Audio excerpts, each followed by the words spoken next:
Hello everyone and welcome back. My name is Mr. Cobalt and in this video we're going to talk about energy. So let's get into this. So what is energy? Energy, simply put, is the capacity to do work. And we kind of have experience with this in everyday life. We use energy all the time. It's all around us.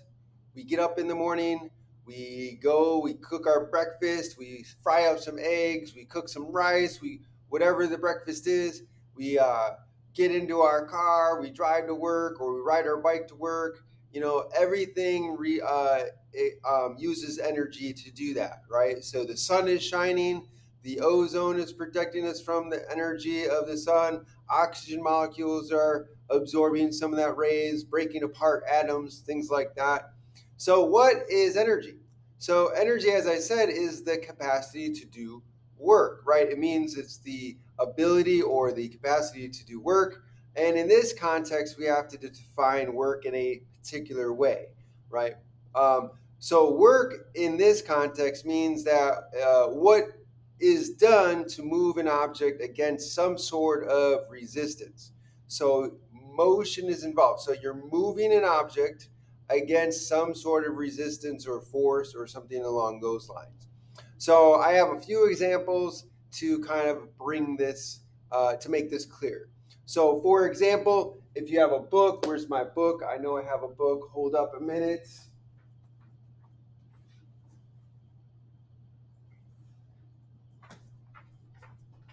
Okay, so I have my book. So the book here, if I was to move it, like push it across the table, so in order to push this book across the table, I have to use energy. So where is that energy coming from? It's coming from the food I ate. So remember, your food gets stored.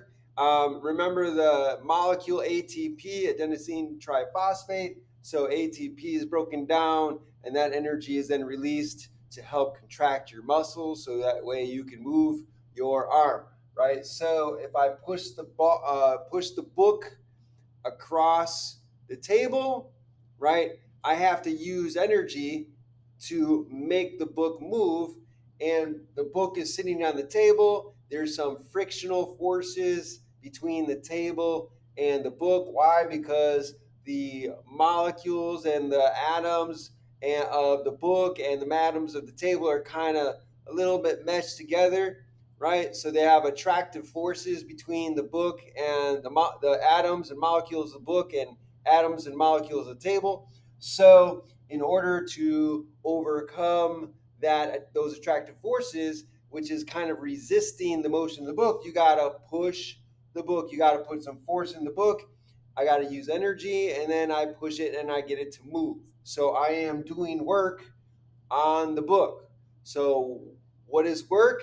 It's work is what is done on an object or to move an object against a force. So I'm putting energy in, the capacity to do work, the capacity to actually get this book to move against the resistance of the table, the frictional force of the table, right? So another way is I could pick the book off the table. So in that way, I am resisting the gravitational force that's attracting the book downward onto the table or towards the earth, right? So if I move the book up, right, I am putting energy, I'm using up energy, which capacity to do work. What's the work? The work here is moving the book against the force of gravity. So I'm moving it up this way, right? So I pick the book off the table and I am putting energy in to get the book to move against gravity, right? So that is, again, an example of using energy to do work, the capacity to do work. Separating the two oxygen atoms, right? So you have sunlight, UV light coming from the sun.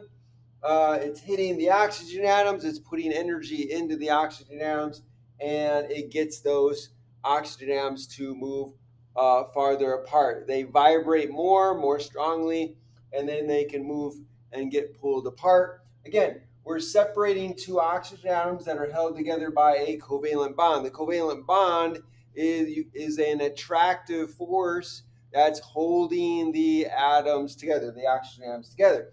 So it requires work to pull those apart. It requires energy, right? So energy, the capacity to do work.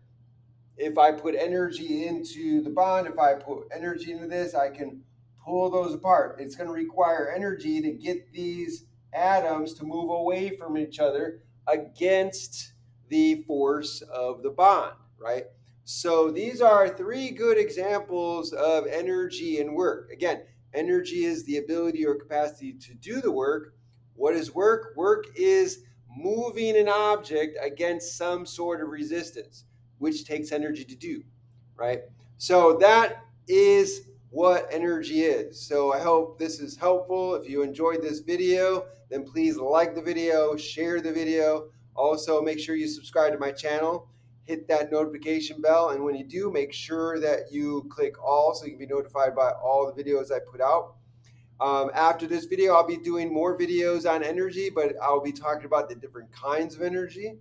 So like kinetic energy, potential energy, things of that nature. So I'll be talking about the different kinds of energy in future videos.